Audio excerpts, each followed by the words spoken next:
Hey everyone! Today I'm sharing my quick hands-on thoughts on the Dell S3425DW monitor and whether it's still worth your money in 2026.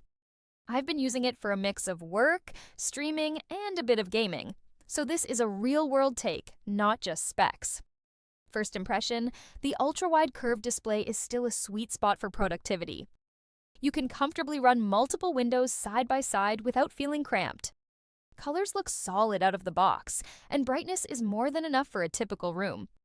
For gaming, it's smooth enough for casual players, though hardcore competitive gamers might want higher refresh options. The build feels premium, and the stand is sturdy, which I really appreciate in daily use. On the downside, ports are a bit basic, and setup options are pretty minimal. But overall, it still delivers that immersive ultra-wide experience.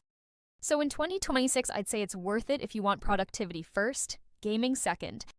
Definitely still a strong value pick in 2020X overall recommendation.